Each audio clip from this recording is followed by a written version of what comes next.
Welcome to episode 13 of the Wild Blueberries Roundtable. Today we have a special episode on the books. It is our NHL draft, the 2019 mock draft. Obviously, with the draft coming up this Friday and the Devils being on the clock since the cup was handed to Alex Pietrangelo a couple of days ago.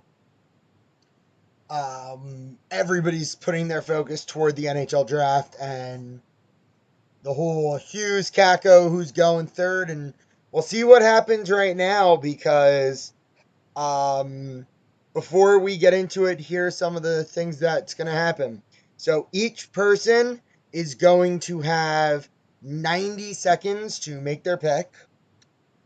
They will be sending us privately when their pick is in. Once their pick is in, we will transfer over to them from whatever we're talking about. Once they announce their pick, we will discuss. They will give their reasoning behind the pick, and we will discuss our consensus thoughts on it, and if we had any other opinions based on the current board, what we would have done. We will also take two small intermissions in between 10 and 11 and 2021 to just talk about some of the other news that's been going on. Obviously, with the blockbuster Anthony Davis trade, along with some other minor things, Evan Encarnacion to the Yankees, Oli Mata to the Blackhawks, and whatever the hell the Flyers did to benefit the Capitals cap hit. All right. So, the first pick of the draft belongs to the New Jersey Devils, and Renz, is your pick in? Let's hit Yeah. Renz. With the first selection of the 2019 NHL entry draft, the New Jersey Devils are going to select Jack Hughes, center from the United States Developmental Program. United States National Team, the US and DDV. All right. Yeah. We all know about Hughes. Like, this has been something that, like, we all know how great of a player he is. Like, he's just he's somebody that doesn't come around a lot. And also Andrew's gonna be updating just with who's on the clock. So pick number 2, which is Nick, you're on the clock. But obviously with Hughes, he's gonna be a great 2C. And Renz, I mean, obviously you're the Devils fan here. If you want to talk about what your thought process is between why Hughes would be the better player to choose as the second center than just to be Nico's wing, what would you think? I'm thinking for the sole reason of I want this team to have depth.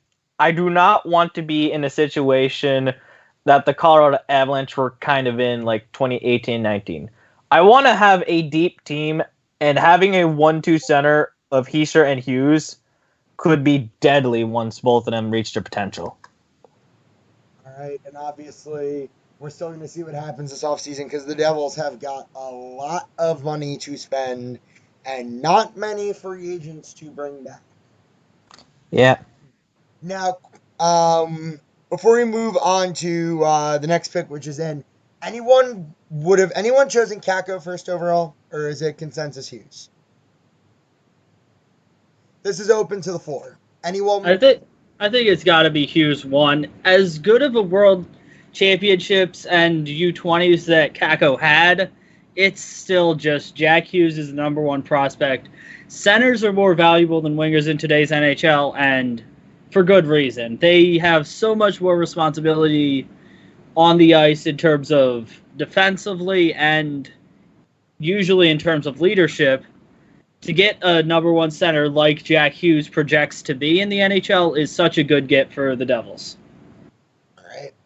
So that will end our discussion with the first pick. The second pick, which is Nick, is in representing the New York Rangers. Andrew, you're on the clock with the third overall pick.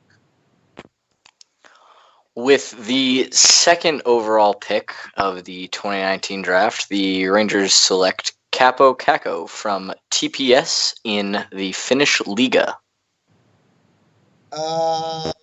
No surprise. I feel like everyone saw that coming.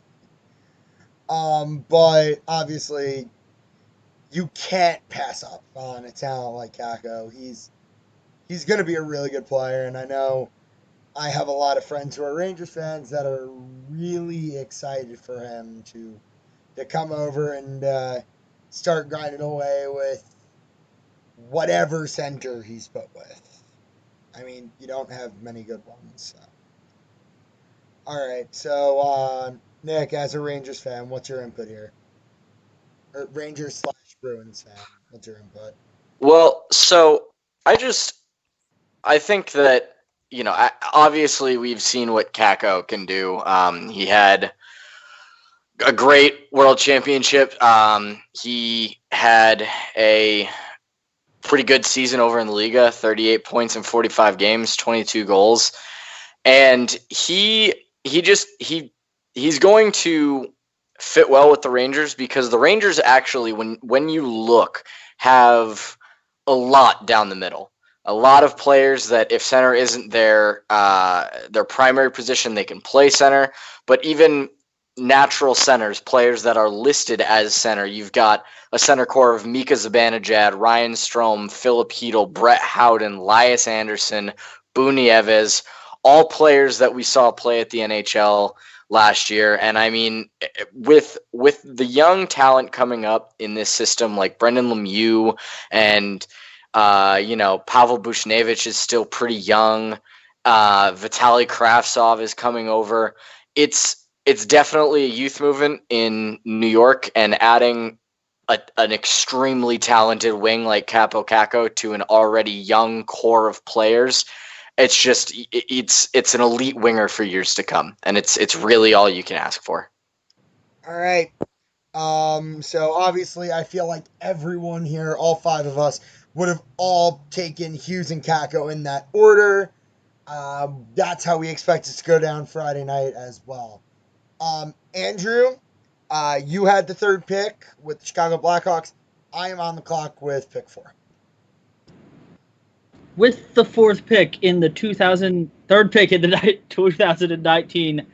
NHL draft, the Chicago Blackhawks are proud to select from the U.S. National Team Developmental Program center Alex Turcotte. All right. As I'm picking, you can lead the discussion on your choice. Alex Turcotte is a big centerman he's projected to be a solid NHL center. When Hughes was called up to the U18s, Turcotte was the top center on the U17s. He had 63 points this year in 58 games. The Chicago Blackhawks are in, with Taves coming towards the end of his career, a solid center to grow behind him, and is a big need for the Hawks.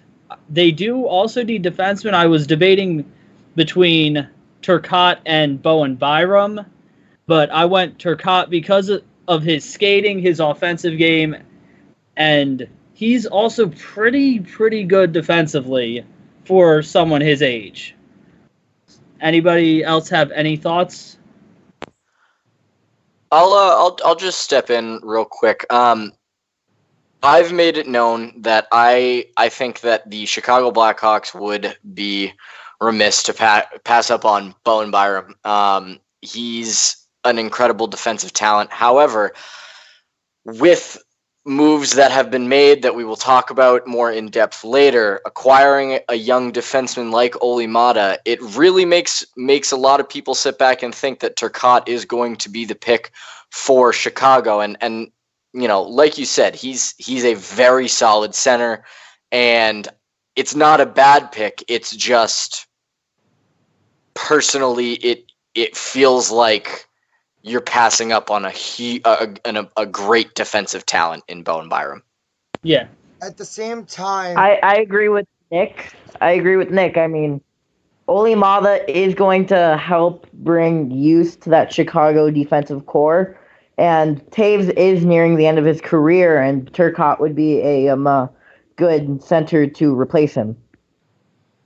Obviously, on my side of the defense, why I think they should take Turcotte instead of Byram, or just any forward in particular. Like, if you want to take Cousins, if you value him over Turcotte, that's up to you. But obviously, Turcotte seems like the consensus 3 right now. You already have a solid young defense, because if you look into the future, you got Eric Gustafson, you got Nick Baudin, oh Jesus Christ, Adam Bachfist, Henry Labarge. They have a very young defense core for the future, and obviously now bringing in Mata, having Connor Murphy, who will be healthy-ish next year, and eventually getting healthy enough to the point where Arizona gave him that extension before he got traded to Chicago in the Nicholas Hjalmarsson trade. All right, so my pick is in with number Not 4. your pick. With the 4th pick of the 2019 NHL entry draft, the Colorado Avalanche, thanks Ottawa, are proud to select from Vancouver of the Western Hockey League defenseman Bowen Byram. I know that Colorado is one of those teams where it's like, what do they actually need?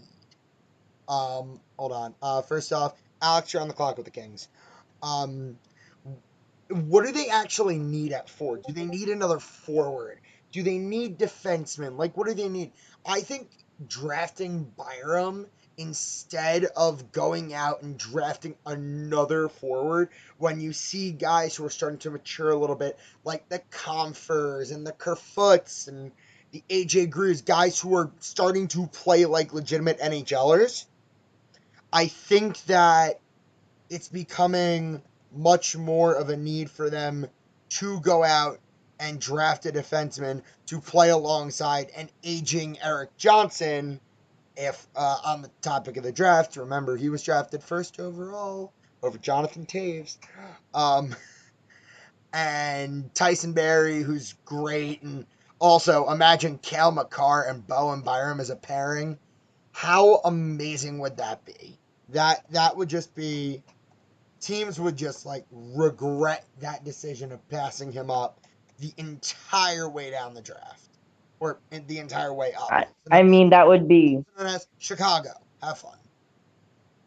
I mean, Byram and Makar would be an elite pairing for years to come. They could be the anchor of the next Colorado dynasty. Well, we need to see what happens with that forward, Corey, because because Mikko Rantanen is in RFA this year. Yeah, and as a Red Wings fan, I hope they flop and fall right on their face, but that's just bias.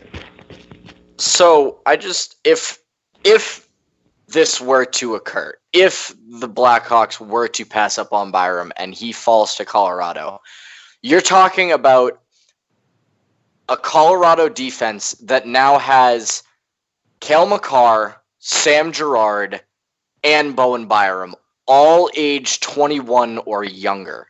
And they're all playing in the NHL next year. There's no exactly goes back to the WHL. That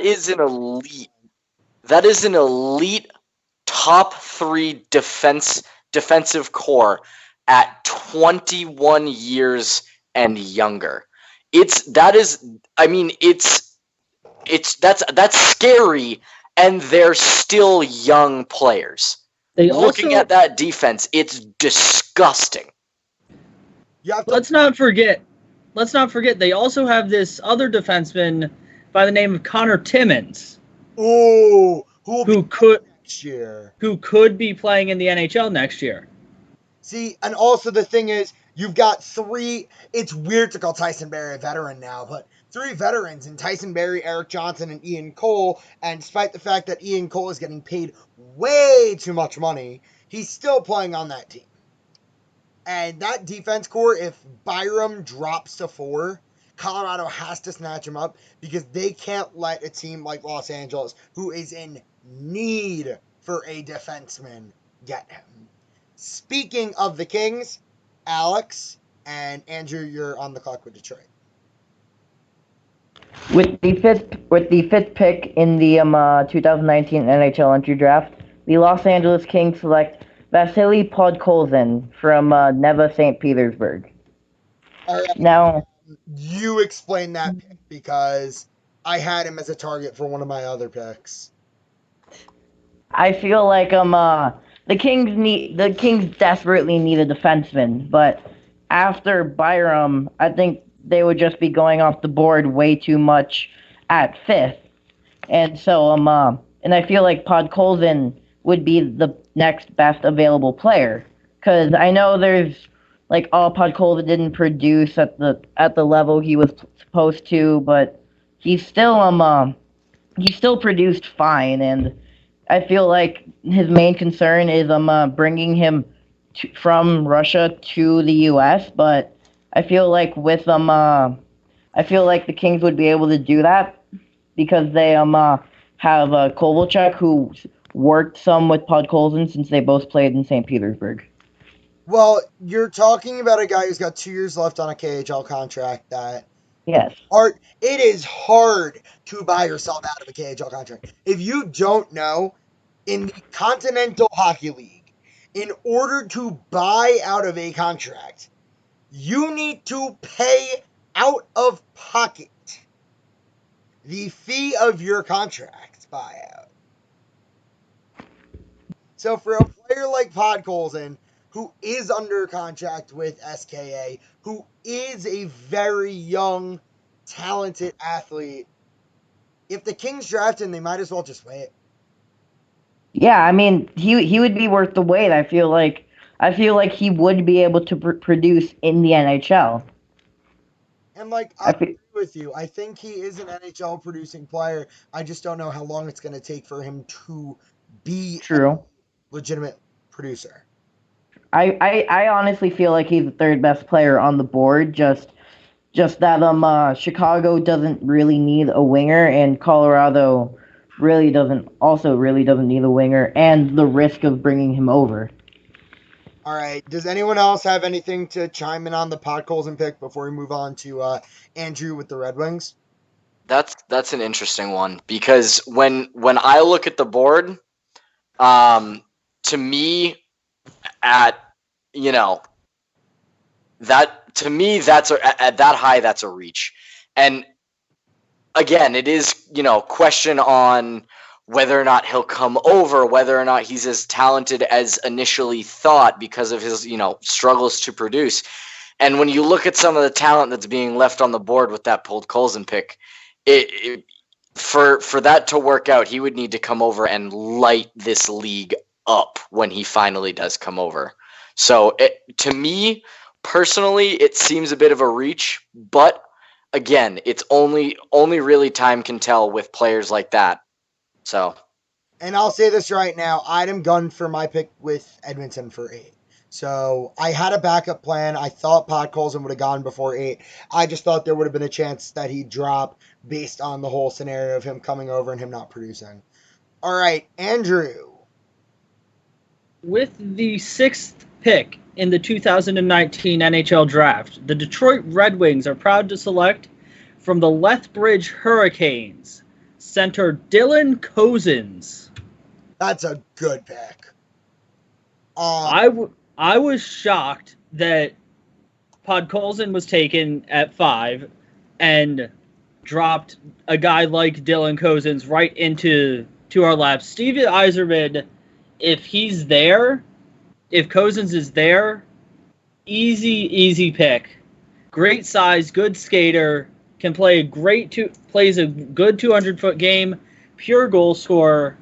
But even though the Red Wings need defense, there's one top defenseman in this draft, and that is Bowen Byram.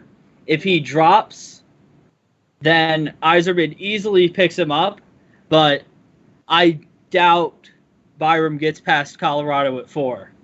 So it's a pretty easy pick here with the Red Wings taking Cozens. All right. And I'm going to have to agree with you. I think that maybe knowing Stevie Y, he may try and trade back up into the late first, because I know they have that pick from the Nick Jensen trade with Bowie, and they also have some other assets that they may want to get rid of. I still hear rumors day in and day out that they don't like Evgeny Svechnikov there. So maybe Svechnikov becomes an asset.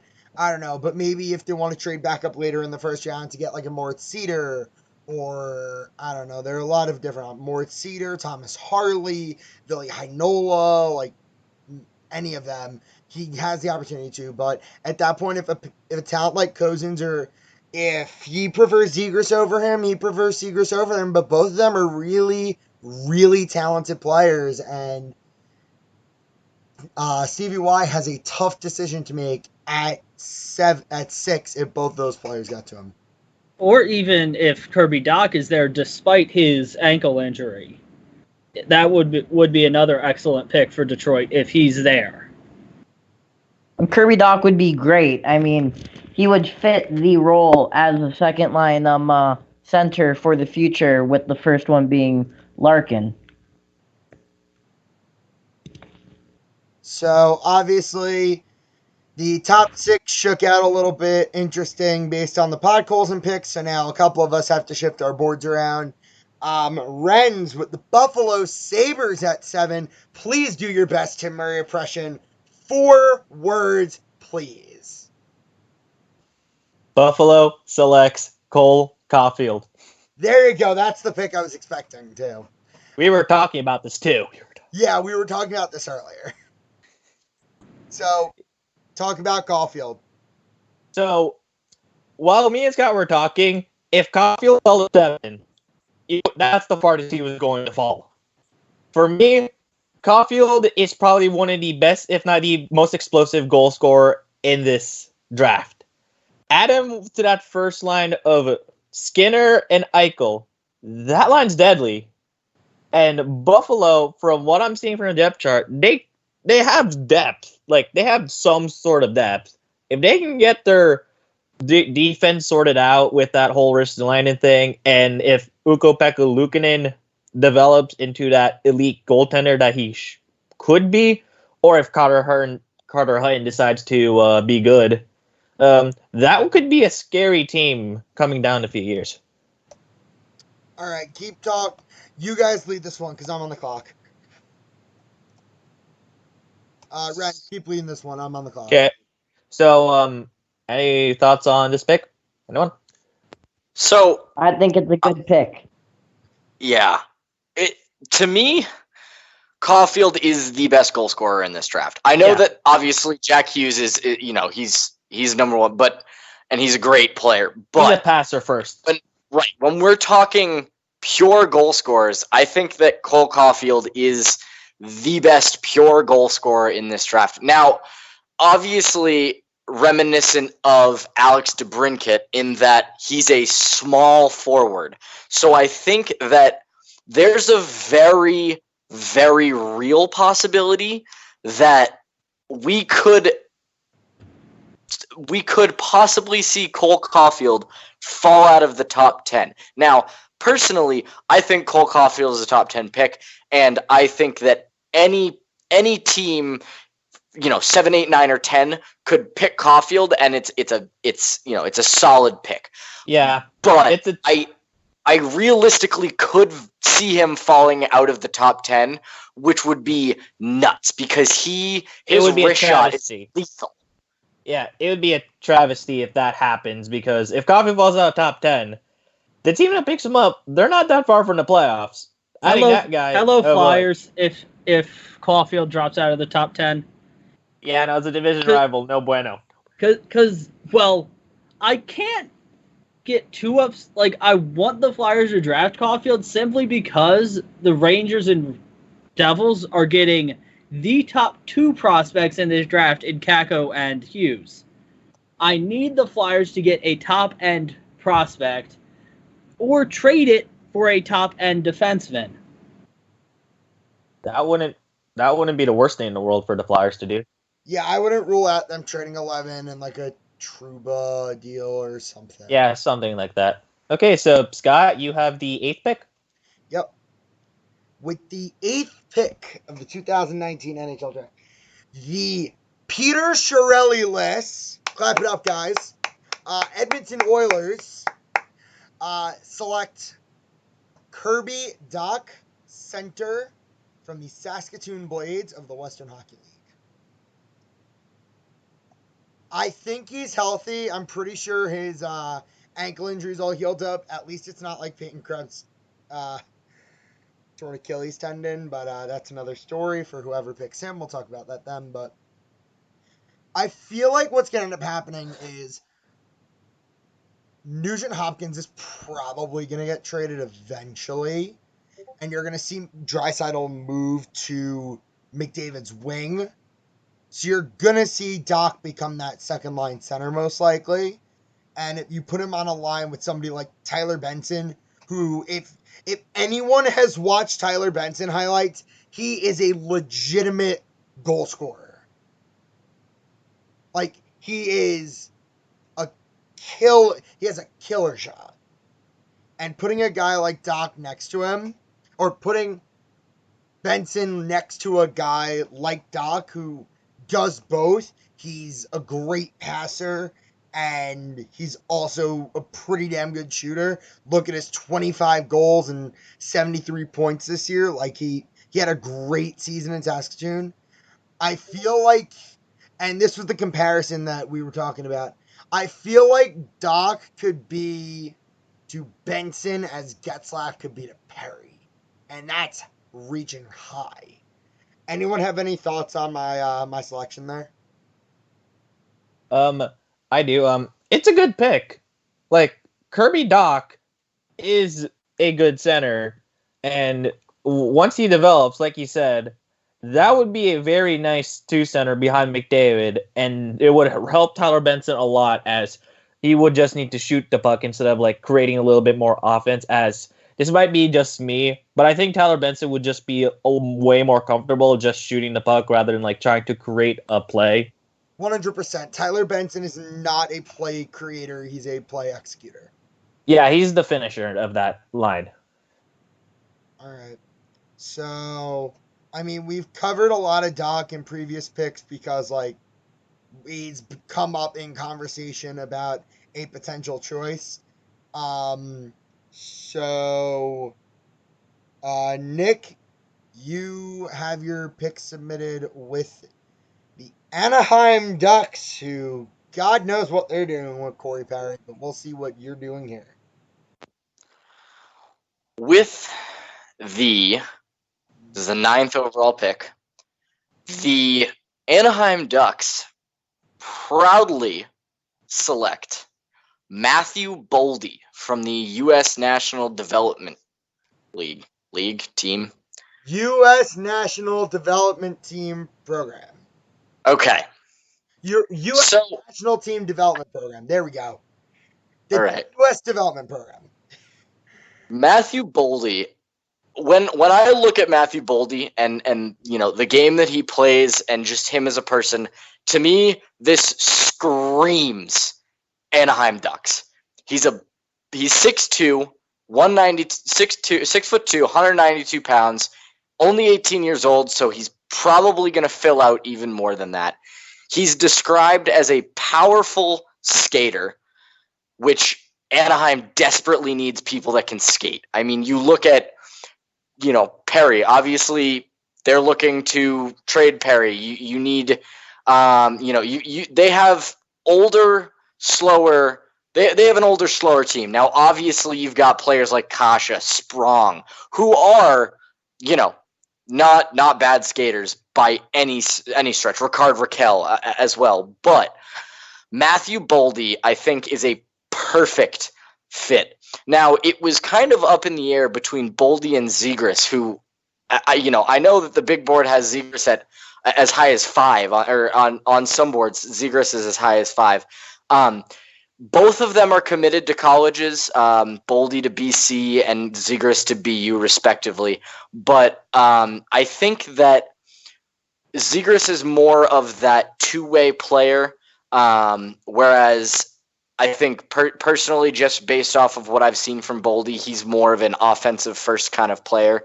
You can't really utilize him on the penalty kill, which Anaheim really doesn't need help with when you look at their team. They have a shutdown team with some of the forwards they have.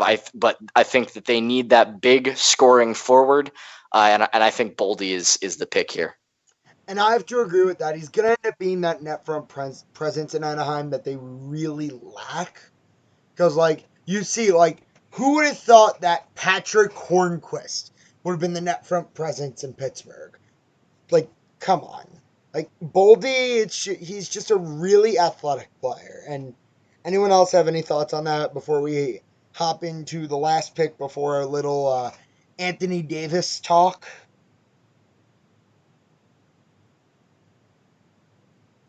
No. All right. Alex with the Vancouver Canucks. With the 10th pick in the NHL draft, the Vancouver Canucks select Trevor Zegras from the United States Development Program. I see Zegras as I see a lot of like Theo Fleury and Zegras. Like he can score, he's fast, and he can play both ends. And if you look at Vancouver, they have their first line of the future set with Horvat, Pedersen, and Besser.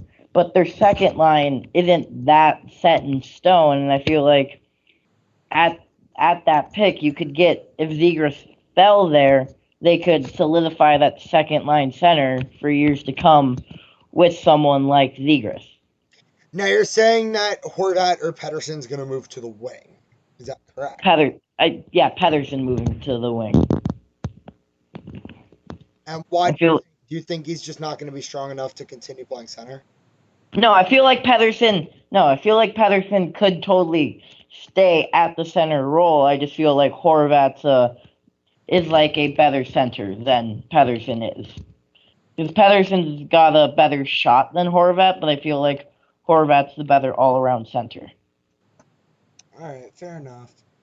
Anyone else have any thoughts on the Zegras pick?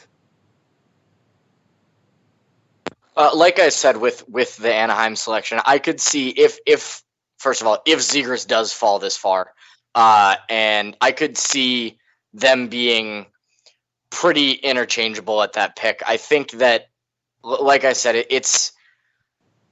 I do think that Zegras is more of the two-way player of the two. I think Boldy is definitely more offensive than Zegras, so I think it'll just come down to that. And I think that I think that in terms of skating, I think that they both are good skaters, but obviously Boldy being the bigger player, he's going to be more of a power forward kind of player, which I don't think that Anaheim would pass up on. So I think that Zegras at 10, again, we're talking Trevor Zegras falling all the way to 10. That's a solid pickup. That's insane. That's a good 10th pick. That's you can tell how deep this class is. Yeah. So nice first 10 picks. Before we move on to 11, let's do a little bit of other sports talk. Anthony Davis on July 6th will be a Los Angeles Laker. Let's do this one at a time. I'm going to start. I'm a Knicks fan. When I saw this trade, I was a little relieved and a little concerned. I was relieved in the point that we didn't give up our entire future. I was concerned in the point that he's going to re-sign with the Lakers. And if the Celtics just grew a little bit more and gave up Tatum and just got screwed over and Davis went to free agency next year, he would have become a Knick. But now between Davis most likely re-signing with the Lakers and playing there for the majority of the rest of his career, Kevin Durant getting hurt, Klay Thompson getting hurt, Kemba and Kyrie potentially getting swayed other places, the Knicks are going to get stuck with like Chris Middleton and Tobias Harris this offseason, it seems like. Both with max contracts. both to max deals. Have fun with that. I'm sorry. Yeah, this will be fun. Let's go to the Nets fan next. Okay, so when I first saw this trade, at first I thought, okay, Anthony Davis is a Laker. Did Rob Pelinka actually gain some senility and not trade a good chunk of the team? Nope, traded a good chunk of the team. So I'll say this now: trading away those three first hurts, but if Anthony Davis and LeBron James can perform and make it to the playoffs, those first wouldn't really matter in the grand scheme of things. But this year's does, as they have picks 1 and 4 and put Zion Williamson with anybody at 4, and the top 5 is a pretty good class there. Oh boy, the New Orleans Pelicans rebuild could easily only last like 1 or 2 years. And you keep going. Yeah, and for the Lakers, I mean, you did it. You got him. Congrats. You had to sacrifice Lonzo Hart. Yeah, Lonzo Hart, Ingram, and 3 first. At least you kept Kuzma, I guess. Now, I'm going to say this now. No one here, and I think you guys can all agree with me, would be so shocked if this trade ended disastrously for the Lakers. For both sides. Yeah. It wouldn't be shocking if nobody wins this trade. I wouldn't be shocked at all. But another fun fact about those picks. So it was said like 4th overall and 2 future firsts. The Pelicans get the Lakers first in 2021 if it's in the top 8. If it isn't, they get an unprotected first in 2022. Then the Pelicans have the rights to swap picks with the Lakers in 2023. And they also get the unprotected first in 2024 with the right to defer to 2025. The Pelicans control the Lakers' destiny in the first round for the next 6 years. Yeah. All right. Andrew.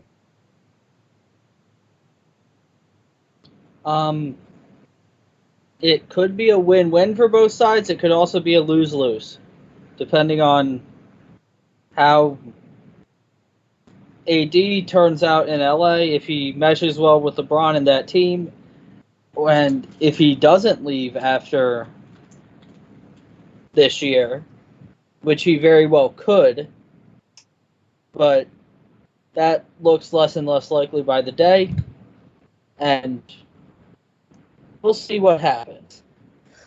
All right. Alex? Well, I am. I mean, basically what Andrew said. Yeah, the Lakers did what they wanted to do. They got Anthony Davis, but then oh, and also LeVar Ball is not happy about the trade. Is he ever happy? Yeah, that's a good.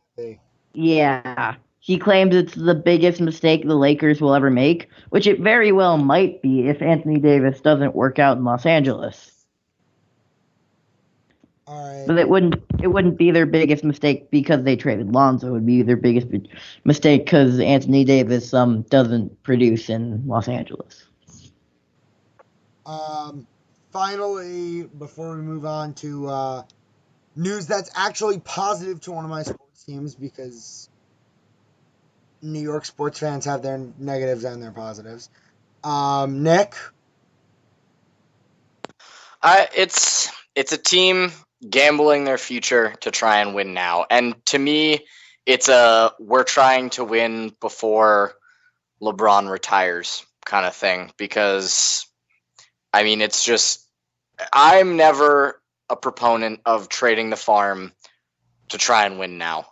Obviously, there are teams that are in win now mode, but to me, the little I know about basketball, this is, you're trading, they traded, what, 2 prospects or 2 or 3 prospects and NBA talents. And right. 3 first that are young. that are young, 3 younger NBA talents, and 3 first-round picks. I mean, that's just, to me, that's not smart. But that's my personal opinions on, building a team and stuff like that. So. All right. So before we move right back into the draft, we'll talk about hockey later. But last night, a couple hours after Anthony Davis got traded, quote unquote, because it's not official for another 3 weeks, the Yankees made a trade for somebody that wasn't a starting pitcher.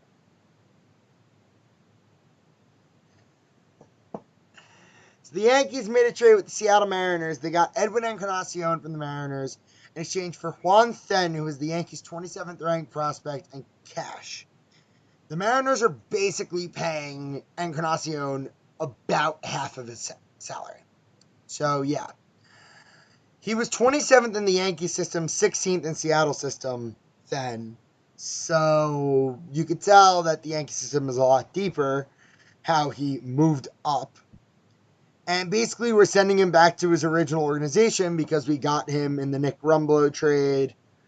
We got him and some guy, JP Sears, who it's turned out okay. Nothing huge. I mean, we didn't really expect much out of either of those guys. But Rumbelow was outright DFA'd and released. Nick, as a Red Sox fan, when him, Judge, and Stanton get back into the lineup, are you scared? Scared? No. I mean, obviously, Encarnacion is the current AL home run. At least he was when he got traded, the AL home runs leader. That's obviously going to change when players like Judge and Stanton are healthy. Encarnacion is a great player, and that's a solid pickup for the Yankees, but it's a little bit puzzling to me just because of the fact that the Yankees already have Luke Voit at first base. Here we go. I have the whole plan that Boone laid out. It's so weird, but it makes sense. So when the entire team is healthy, LeMahieu's going to lead off and play third. Judge is going to play right and bat second. Stanton and left and bat third. I think it was Encarnacion is going to DH and clean up. Then it was Voit playing first, batting fifth. Torres at second, or Gregorius at second, or at short batting sixth. Hicks in center batting seventh. You have catcher in second. Oh no, I missed Sanchez then. So it's LeMahieu, Judge, Stanton, Sanchez, Encarnacion, Voit, Didi, Hicks, Torres was the projected lineup, with a bench of Romine, Gardner, and Urshela. And if they wanted to have a fourth guy on the bench, at this point we know it'd be Cameron Maybin because they sent down Clint Frazier today to add Encarnacion to the roster tomorrow, and they're sending down Talkman on Tuesday to re-add Stanton to the roster. So, I guess, that's kind of bold, relying on Giancarlo Stanton to play solid defense. I guess that's just better than watching Clint Frazier play right field. That is this very is true. I'm not denying that fact. It's just it was an interesting move. It was a very interesting move. It is really all I have to say about it. All right. So, anyone else have anything else to say about it? Because we want to hop right back into this draft. I think it's a good move for the Yankees. I feel like they add more power into their lineup. Also, Encarnacion has has hit the Red Sox pitchers like Sale hard in the past, and I feel like that's what the Yankees are going for. Yeah, and So, Zach Britton came out yesterday and spoke to the media after he found out that they got him. He's like, from previous experiences, I know he hits the American League East really hard, and we're happy, and I'm happy that we kept him away from teams like Tampa. makes sense. All right. So we got pick 11. Andrew representing his team, the Philadelphia Flyers. With the 11th pick in the 2019 NHL Draft, the Philadelphia Flyers are proud to select from Brynäs of the Swedish Hockey League, defenseman Victor Soderstrom. That is bold. Please explain. It may be bold, but the Flyers have a very good relationship and a very good track record with drafting prospects from Brynäs. Oscar Lindblom played for Brynäs. Sam Ersson. They've got a number of guys. Marcus Westphal, who they drafted a couple years ago in the 7th round. Sam Ersson, Felix Sandstrom played for Brynäs. And they just, like, the number of guys they've drafted from there that have turned out to be decent players, in the at least passable players, has been surprising. And Victor Soderstrom is a very interesting defenseman. He's a right-handed defenseman, something the Flyers definitely need. He was very good last year in playing against men in the SHL. Yeah, and obviously Because NHL is one of the more competitive leagues in the world, just behind probably the NHL and the K. And the reason I go with Soderstrom over a guy like, say, Newhook or one of the other forwards that's available is the Flyers' defensive prospect cupboards are rather bare in terms of, like, they don't have many defensemen in their system still. The only guy they really have down there would be Mark Friedman. And maybe a guy like Igor Zamula, who was a undrafted free agent a couple years ago, but they really don't have anybody down in the AHL to develop. Most of their guys have now made the jump to the NHL, be it Ivan Provorov, Robert Haig, Travis Sanheim, Samuel Morin, or Phil Myers. They've all jumped up. They need to get a couple more defensemen back in the pipeline. All right. So we're going to start speeding this up a little bit more. So we're going to have everybody defend their pick. And then at the very end, we will just do a consensus about the draft, make some predictions ahead of the next time. All right. So Nick, with Minnesota Wild, your pick is in. So why don't you share? All right. With the 12th overall pick in the 2019 draft, the Minnesota Wild draft defenseman Cam York from the U.S. development team. Go ahead. Sorry. Yeah, that makes so much sense. Now, why I was going back and forth on this pick with, York, obviously Soderstrom, but Soderstrom was picked up with Cedar, with Heinola, but then also guys like Brink and Newhook. But when you look at Minnesota, they have a wealth of young forward talent. Obviously there's still question marks on players like Kirill Kaprizov, who may or may not come over to the NHL, but at the end of the day, they picked up Ryan Donato earlier in the year from the Boston Bruins, Joel Eriksson Ek, Kevin Fiala they picked up in the trade with Nashville, Jordan Greenway, Luke Kunin. The oldest guy out of those couple of forwards is Ryan Donato at 23 years old. They have young forward talent. Where they're really lacking that young talent is on defense. Louis Belpedio is their only real, quote, name prospect in their system on defense. And, Cam York has great hockey sense. He's solid in both ends of the ice.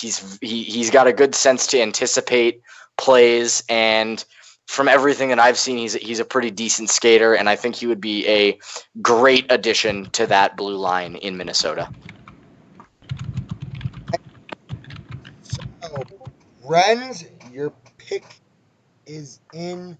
Andrew, no. Renz, your pick is in for the Florida Panthers. With the 13th pick, right? With the 13th pick of the 2019 NHL entry draft, the Florida Panthers select Arthur Kaliev from the OHL. It's Owen Tippett all over again. Talk about why you drafted Florida, another pure goal scorer. I've looked at their team, and the one position they lack in is right wing. And I just think that Arthur Kaliev would help with that, and hopefully not become a Owen Tippett situation. Hopefully.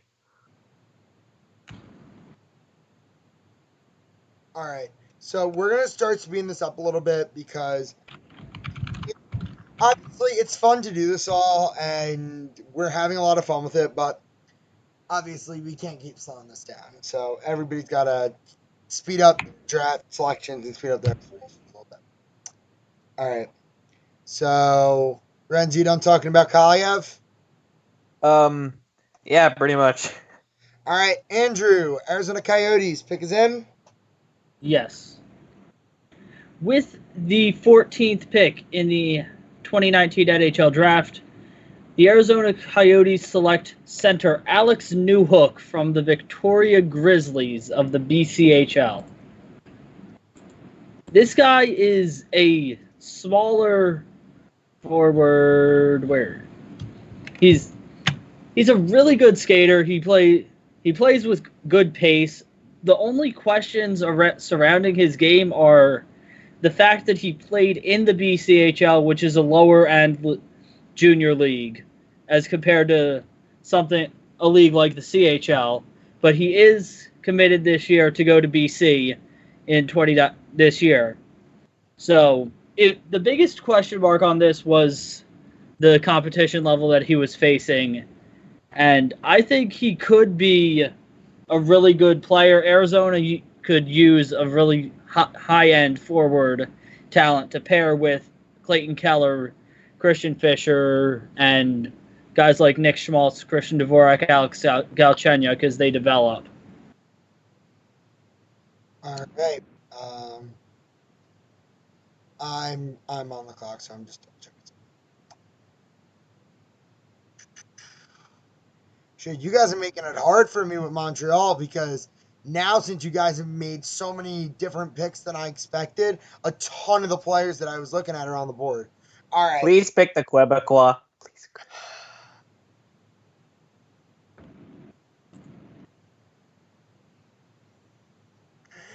With the 15th pick of the 2019 NHL entry draft,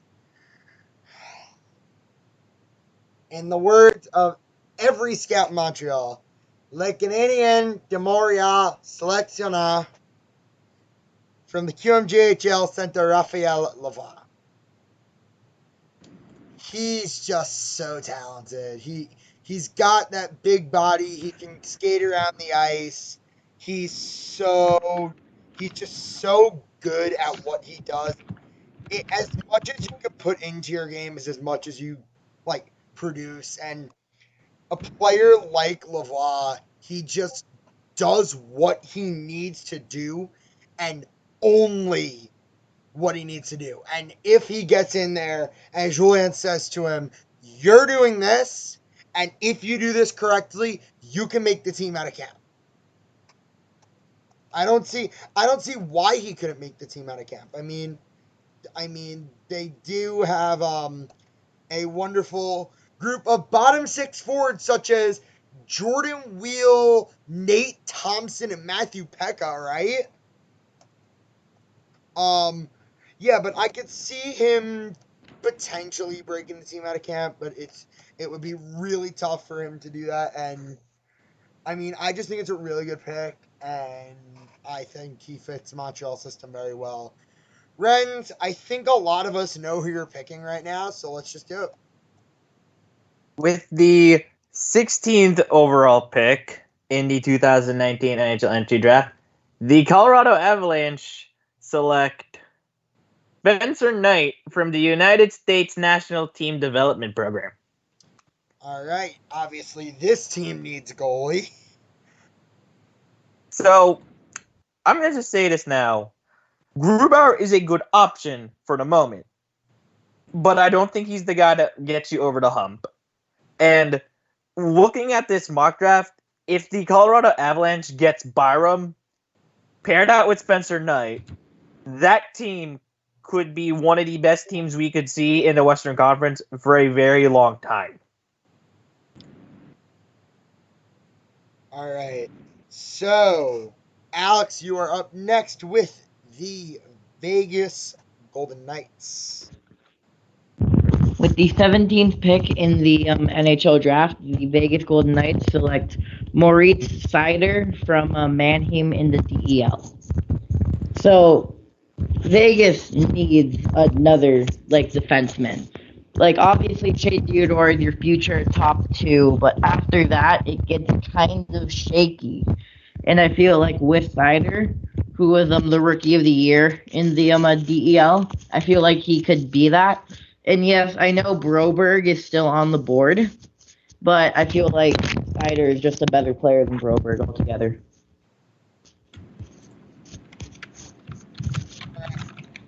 See, this is the type of speed we can use. All right, Andrew, are you ready, or are you giving yourself a little bit more time? Because I think a lot of us need to catch up on some quick double checking lists and shit. I need another 30 seconds or so. So, what do you want to talk about with these 30 seconds? So did you guys see that Connor Ingram kind of officially went out of favor with the Tampa Bay Lightning? Oh, yeah. The fact that he got traded for, what, a seventh? A seventh. Yeah. I understand character issues, but come on, that dude has talent. You could get over character issues. The guy is young. All right. Are you ready? Yes. With the 18th pick in the 2019 NHL draft, the Dallas Stars are proud to select from AIK in the Swedish Allsvenskan defenseman Philip Broberg. An outstanding skater, a good puck handler, very high hockey IQ, a guy that has a style similar to that of Matthias Ekholm. He is a guy that Dallas needs not desperately, seeing as they already have guys like Miro Heiskanen and Esa Lindell and John Klingberg. They do need, like the Flyers, another couple blue chip defense prospects in their systems, and Philip Broberg is one of those guys that could be available for them to select. And he'd fit their team pretty well. All right, hold on. I know this guy has a torn Achilles, but is Peyton Krebs really falling this far? It appears I know he is. I was gonna take him with my next pick with Nashville if nobody took him.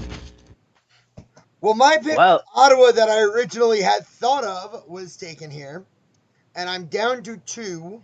So both of them are really good options. So you know how I'm gonna rely on?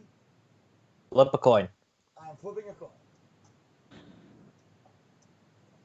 That sounds like something they do in Ottawa's front office a lot.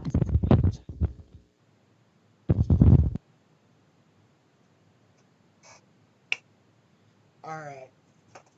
With the 19th pick of the 2019 NHL entry draft, the Ottawa Senators are proud to select from the USHL Sioux City Fall right winger Bobby Brink.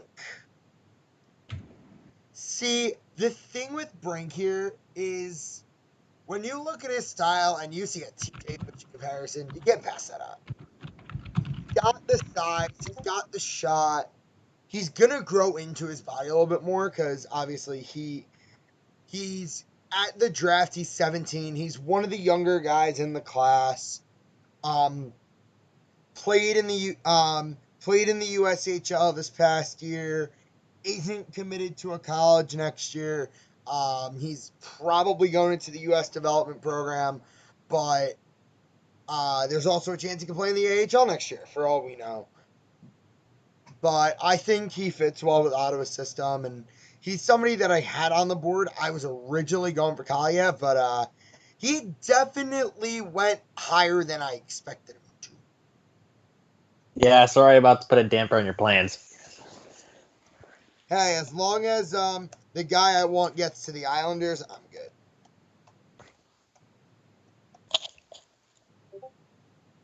All right, Nick, the New York Rangers' second of 2 picks.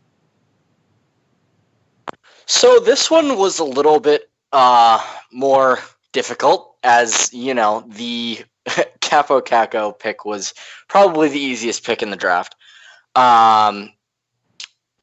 At number 20 of the 2019 NHL draft, the New York Rangers pick from the QMJHL Sherbrooke Phoenix, Samuel Poulin. Okay, that's an interesting pick. This was a hard pick. I originally considered Ville Heinola. However, when you look at the Rangers system, while it's never a bad thing to have a wealth of defense, the Rangers are very deep when it comes to defense. You've got Nils Lundqvist, Keandre Miller, Callie Shaline. All these guys are unsigned. Nico Gross, Ryan Lindgren, Brady Shea. I mean, Adam Fox, Brady Shea is still young. Hayek. They have Neil Pionk is still young. D'Angelo. Pionk's getting traded though this offseason, so that's your opinion. We will see. We'll see what ends up happening. I think Pionk's gone this offseason. But with the young talent that New York has in the blue line, I was also considering Thomas Harley from the Mississauga. He was also up there on that on the board. But when it came down to it, Poulin is, he's a what's it called? A legacy. Patrick Poulin, his father, played in the NHL. He is, he's a big guy. He plays physical. Hold on. Is he a big guy? He plays physical. My mistake. He's a big guy. He plays a physical style game. He can shoot very well. He's very good offensively. Needs to work on his skating, but obviously that'll come with just work. But I think that adding more wings to this club, to this talent pool, is just it seems like the right choice. All right, Alex, the official losers, the Pittsburgh Penguins. So with the 21st pick, the Penguins select Peyton Krebs. All right. I know he tore his Achilles with it. Mm-hmm. Yeah, he tore, but he's the best player on the board. He's one of the 15 best. I think he's one of the 10 best players on the board, and I'm shocked he fell past 15. I feel like if he falls, it's would love to have him, especially if they're trying to get younger. That was an easy pick. Yes. Is your pick in yet? I never got the notification, but but my pick wasn't No, picked, so we're picking next with the Los Angeles Kings pick. yeah, I do know who I'm picking now. All right, then I'm after you. Yep. With the 22nd pick in the 2019 NHL Anti-Draft, the Los Angeles Kings are proud to select Thomas Harley, defenseman from the OHL. This man is essentially a Jake Muzzin replacement. He is Jake Muzzin. Yeah, Jake. he is your replacement. And ironically, you're picking him with the pick Toronto had. Yeah, Harley reminds me a lot of Jake Muzzin. He reminds me a lot of Ivan Provorov also. He's got that really good offensive defenseman style, but can also play in the back end. Very well can skate back. Yeah, it could also help if Doughty starts declining rapidly. Which he will. Yeah. All right. Somehow, something lucked out for me during this draft. And it happened to be with my favorite team. With the 23rd pick of the National Hockey League draft, the 2019 National Hockey League draft, the New York Islanders, my New York Islanders, are proud to select from the Barrie Colts of the Ontario Hockey League center Ryan Suzuki. This man is Nicklas Backstrom. That is all I'm going to say. Watch him on the ice. His stick is like butter in his hand. The puck moves on his stick like it's nothing. He's so easy. I know some of you may not be as familiar with the Islanders prospects as others. Imagine a line where Ryan Suzuki is passing the puck to Oliver Wahlstrom. Yeah, have fun, goalies. Wahlstrom's shot is the reincarnation of Alex Ovechkin's shot. And Ovi's still in the league. I wouldn't go so far as to say that. Have you seen I think the bias is kicking in a little. Shot. I think you're exaggerating a little bit on how good Wahlstrom's shot is. It's I think it's good. It is very good, but it's not OV levels. Yeah, it's good, but I'm starting to feel the biased. Like, I'm starting to see the hate. A little bit. If he gets a little bit more strength, maybe it'll be up there with Ovi's, but his shot is going to be one of the best in the NHL when he comes up. All right. Alan. With the Nashville Banner Raisers. Woo! With the 24th pick in the NHL draft, the Nashville Predators select Philip Tomasino from Niagara in the OHL. Now, when I see this dude, he can skate. He's really good with the skate. He's really good at skating, and he's also really fast, and he can put up points.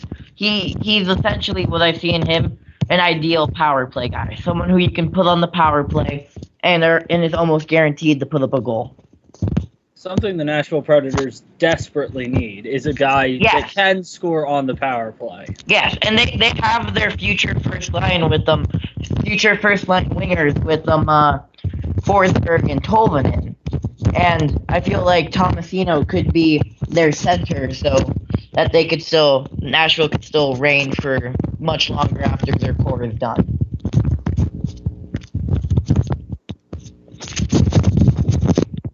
Okay, so now, so we're going to finish the draft, then we got some final thoughts, because we had a little hiatus before we record again. Andrew, with our wonderful rivals, the Washington Capitals. With the 25th pick in the 2019 NHL Draft, the Washington Capitals are proud to select from the Kelowna Rockets of the WHL, defenseman Lassie Thompson. Lassie Thompson, good skater. Washington does have a lot of depth on their defensive side. of the prospect pool, but you could never have too many defensemen. It always works well when you have good defensemen coming up. All right. And obviously, he's somebody that was ranked pretty highly, and then his stock kind of fell a little bit, but he's still a very good player, and still, I could see him pairing with somebody like Lucas Johansson in the future on that D-court. Yeah, and he'd be pretty solid on their power play. He is a power play defenseman. All right, Nick. All right, so with the 26th pick of the 2019 NHL draft, this is a little bit of an interesting pick here, but the Calgary Flames take center Jamieson Reese from the Sarnia Sting. Now, Jamieson Reese is somebody who was once highly rated. He received a indefinite suspension for a hit that he laid earlier in the season, and that is why he fell so far down the draft boards. He was once as high as number 10. Great skater. He's quick. He's a skilled center. He's a two-way player. The one question is, number one, he's had injury concerns in the past, but number two, he's also kind of small.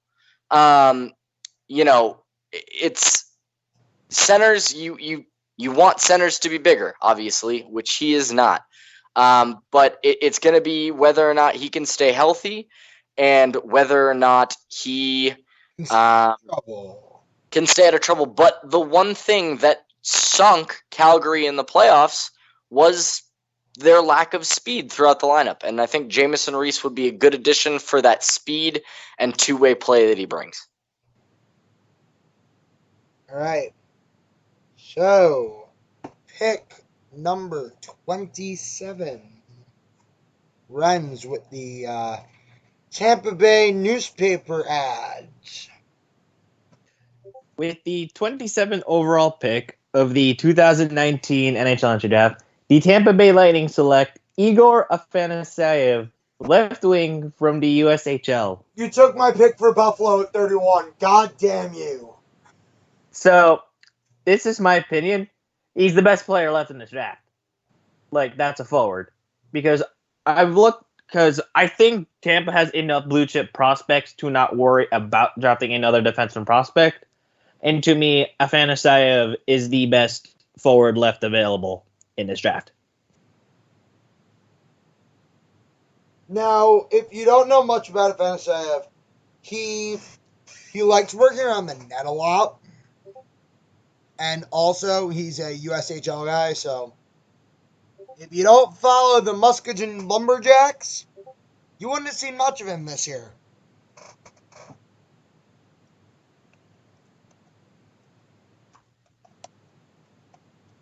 Yeah, but that's a very good pick, and he's one hell of a player.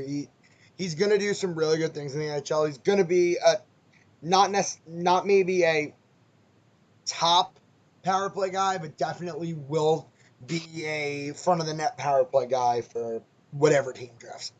All right, with the bunch of jerks at 28. With the 28th pick in the NHL draft, the Carolina Hurricanes select Brett Leason from Prince Albert in the WHL. Basically, what I see with Leason Leason had a great year this year. Everybody knew that he had the potential. He just never showed it, and I feel he showed it this year with scoring 36 goals in 55 games and plus 53 assists.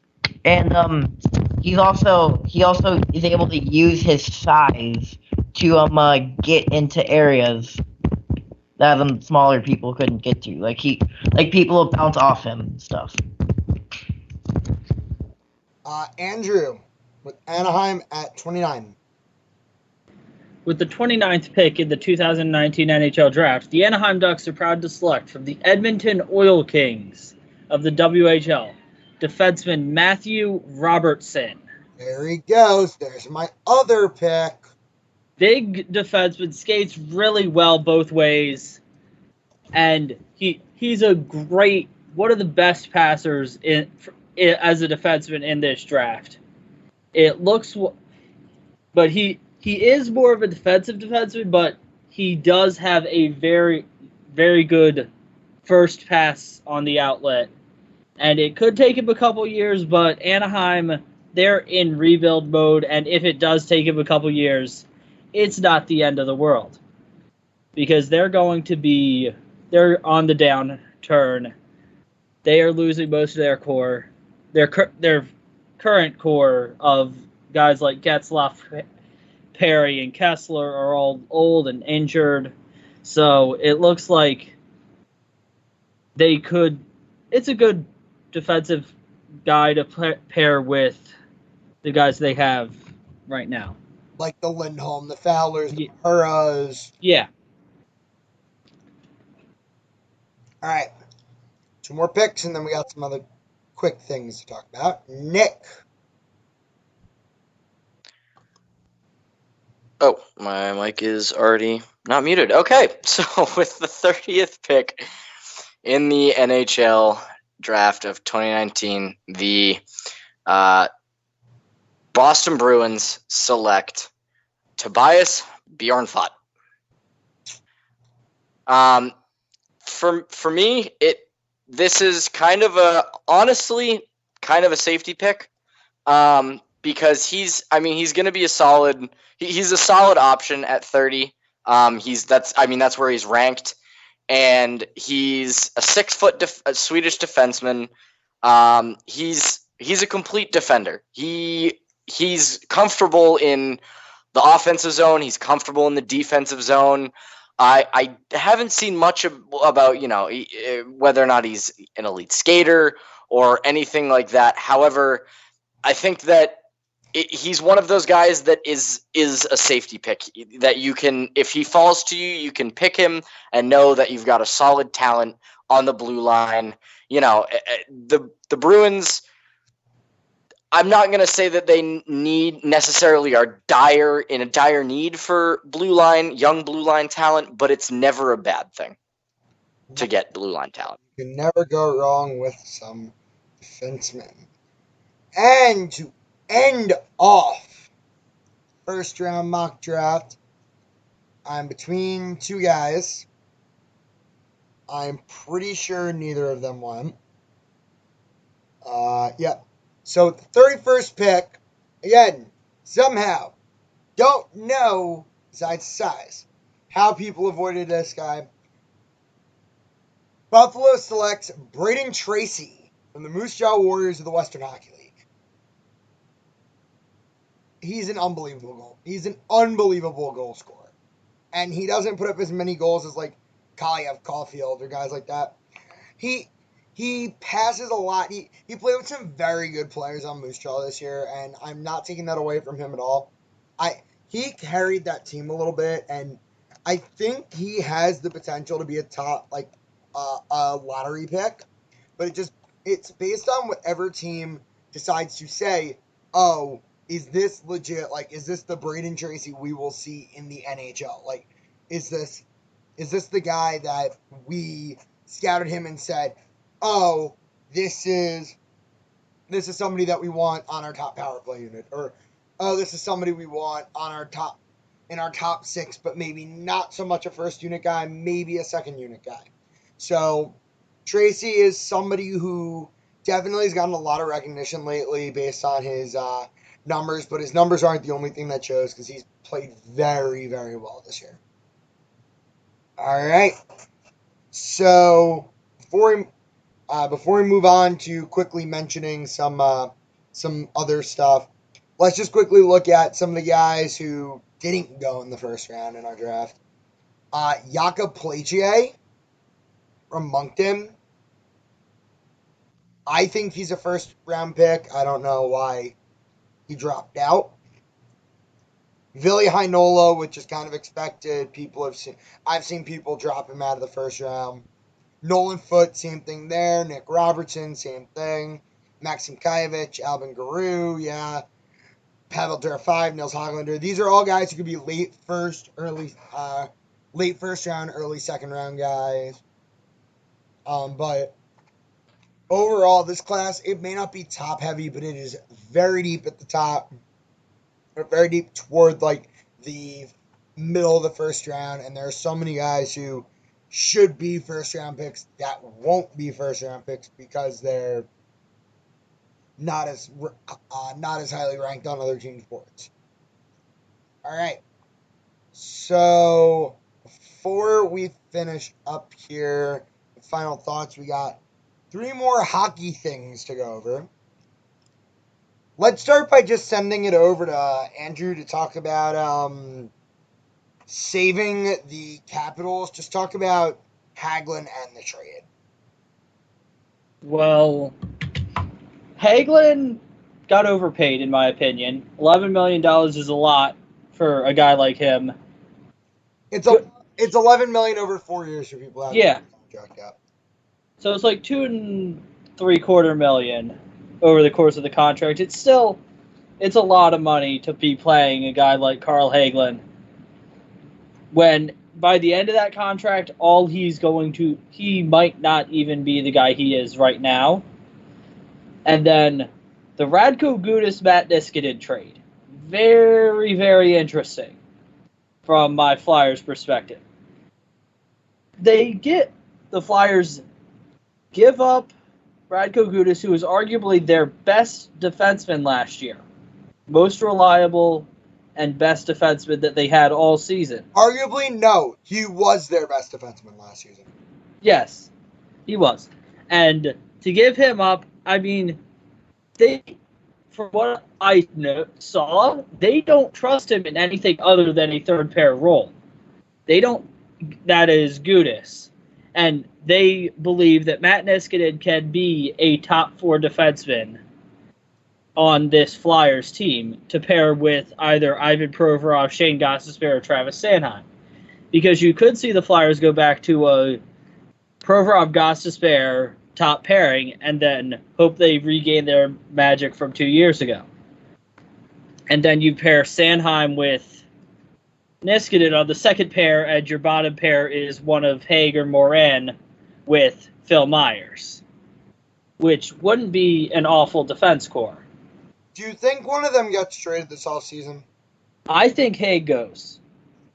I don't think they really believe in Haig, and they bring in some guy to play a 6-7 role, or they use David Schlemko in that 6-7 role. With more, like you have Sam Morin and Phil Myers on your third pair with David Schlemko as the 7. And the Flyers are eating, just because they have the cap space this year didn't mean they had to use it all. But they decided we're going to take on Matt Niskanen, who's getting paid $5.7 million for this year and next. We'll take on 30% of Gudas' contract, which is I think $1.3 million for this season. And then they decided to do the thing that all Flyers fans have been screaming about since he signed the deal.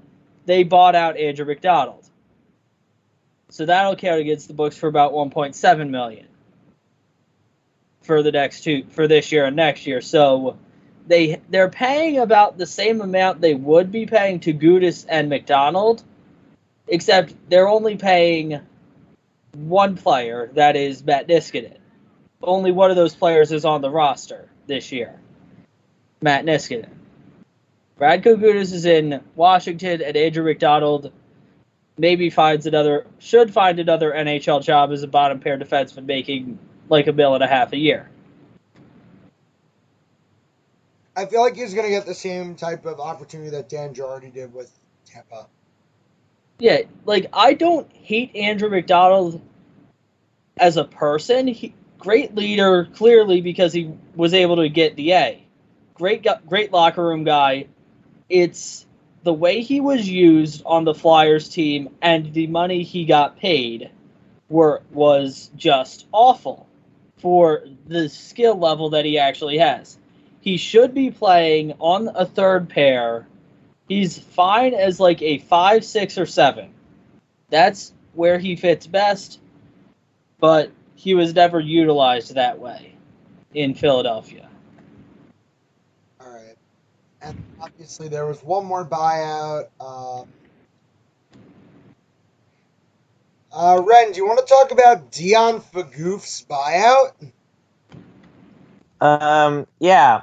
So Dion Phaneuf got bought out, and to me, I was a little surprised because I didn't think they would do it, especially with that whole Mike Richards thing. They did it, and oh boy, LA, you're kind of in a deep hole with the whole cap thing.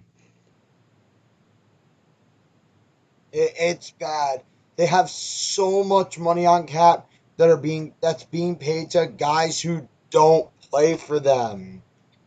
Phaneuf, Richards. Well, Richards is getting his buyout penalty, it's Phaneuf's buyout penalty, Richards' contract termination penalty, and his contract recapture penalty. Plus, you're paying Drew Doughty $11 million this year, and still paying Kopitar 10, and still paying Kovalchuk 6, and still paying Dustin Brown 6, and still paying Jeff Carter 5. Hey, you know what? It's not our fault you put yourself in that situation. It's only yours. All right, and then, Alex, you want to talk a little bit about the Oli Mata trade? I feel like it's a good trade for both teams.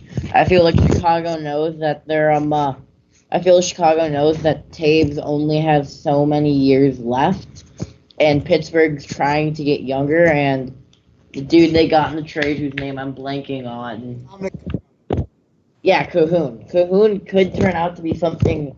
Cahoon could turn out to be something good, and so I feel like they got a good return for Mata, and I feel like Chicago did what they wanted to do because they want to try and win one more time with Taves. All right. So let's do a very, very, very short and final thoughts.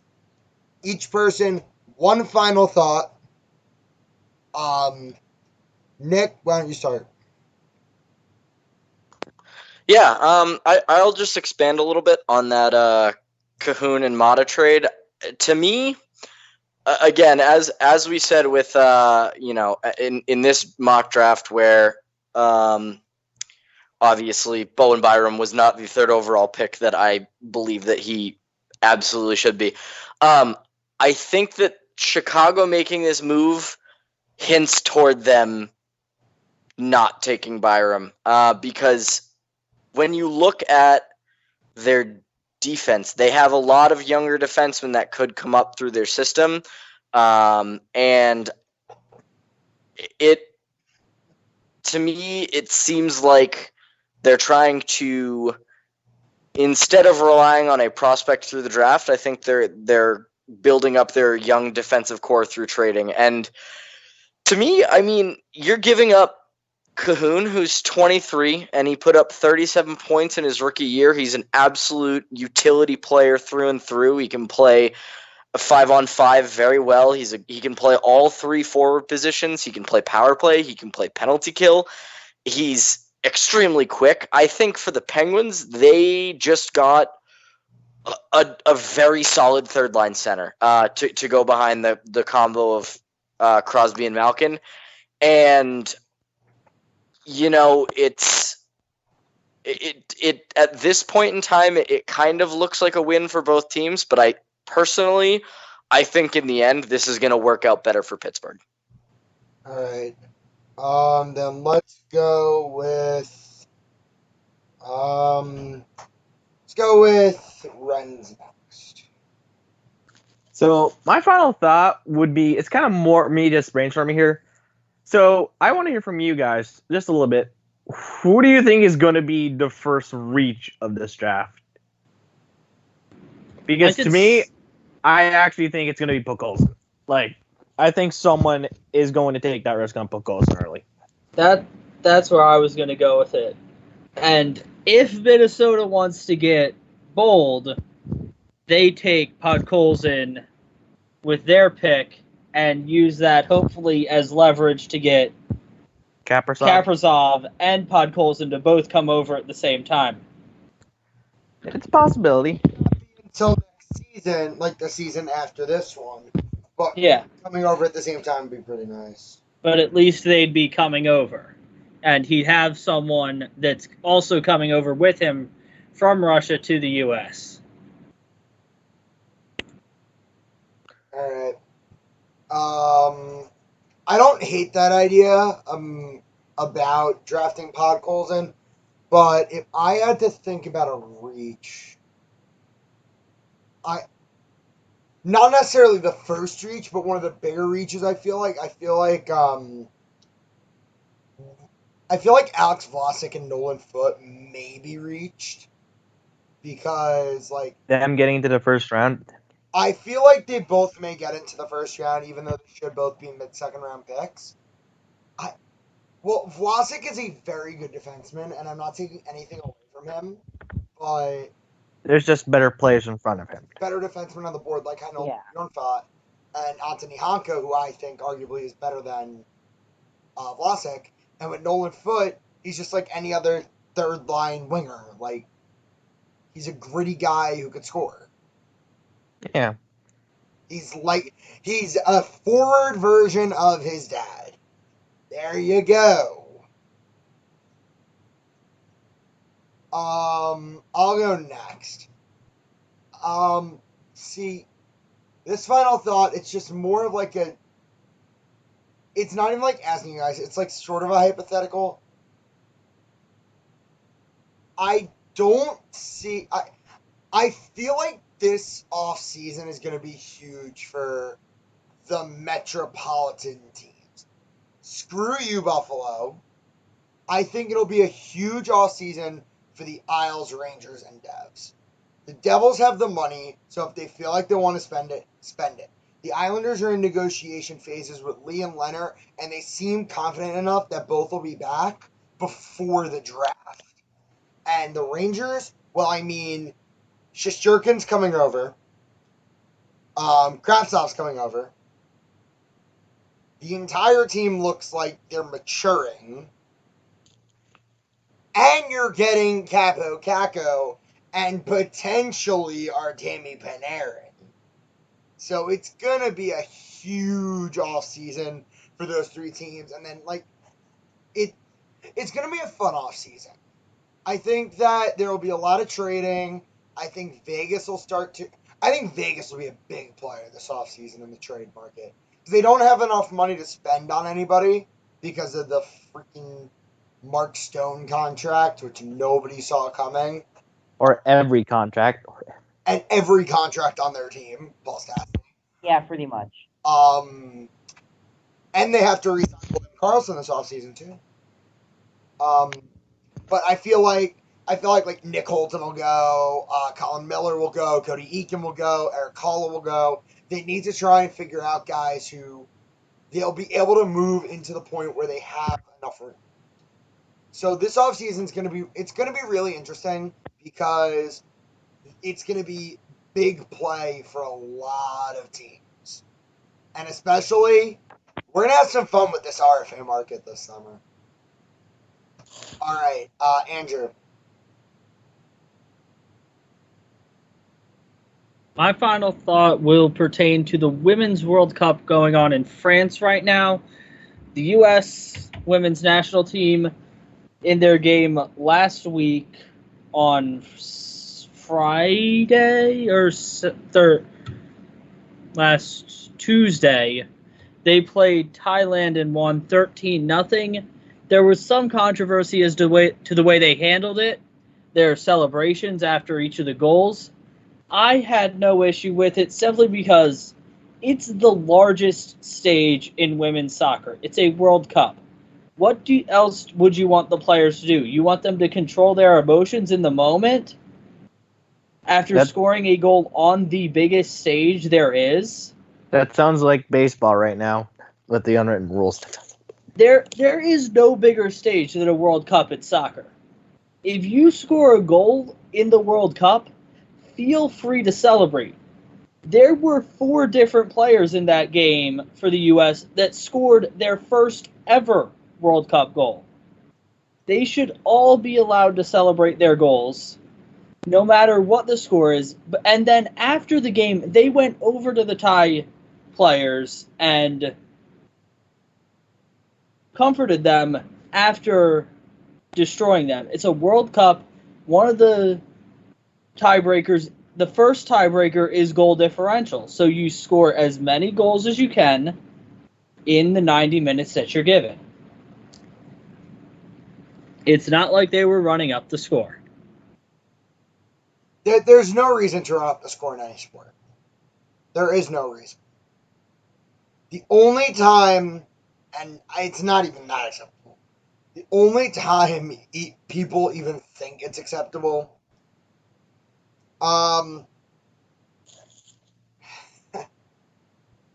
is when people are hoping that, for example, the Yankees used to have a sponsorship with Papa John's before Papa John did the things he did. The code was Yankee 6. And every time the Yankees scored 6 runs, they got free Papa John's. So people were hoping that they'd run up the score in a win just to get free Papa John's because New Yorkers are selfish. All right, who hasn't gone yet? I know 4 of us spoke. Alex hasn't gone yet. So there are rumors that the 2 favorites for the Trouba trade would be the Red Wings and the Rangers, and I'd be fine with the Red Wings giving up like a 2nd round pick and maybe a top 6 prospect like Giovanni Smith to get it done. I feel like it's not enough. You're gonna have to give up way more than that because discussions with the Flyers for Trouba would start with pick number 11. There's going to be an aggressive market for Trouba. Yeah, if the 6th overall pick or the 5th, if their 1st round pick is in discussion for Trouba, I say drop right away because I don't feel like they should give up anything like higher. I don't feel like they should give up that 1st round pick for Trouba. Yeah, but at this point, we're just watching a league that's evolving from a league that you're seeing just a bunch of, like, fun, like, you can never lift the puck, like, it's just scoring all this and that. Now it's this league where, obviously, we all love competitiveness. Like, all 5 of us cheer for different teams. A bunch of us are in the same division. And all of us have root for at least a team in the Eastern Conference. So, obviously, we've got stuff to play for, but we all do, like, friendly bickering. Like, it's competitive, but at the same time, like, we're going to see, like, this offseason, as soon as negotiation window opens, you're going to see 3 or 4 different names pop up on your phone every single day.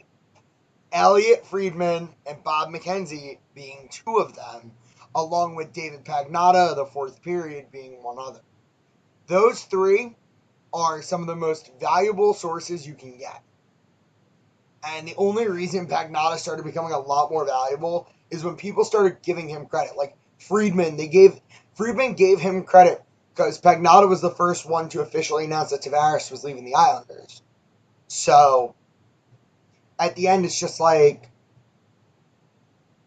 those 3 or 4 people, along with the 3 of them, a lot of others, they'll be saying the same names. Marner, Panarin, Rantanen, Carlson, Bobrovsky, like, you'll hear those names over and over again, and it won't stop until July 1st, and then it won't stop again until preseason. So, obviously, this will be a fun off season. NHL draft on Friday and Saturday. NBA draft also this week. It's going to be interesting, and you will be recording episode 14 at some point over the next week because we are starting to get all over the place because a bunch of us have different schedules with work and tests and stuff. So I hope you enjoyed our mock draft, and we will see you on episode 14.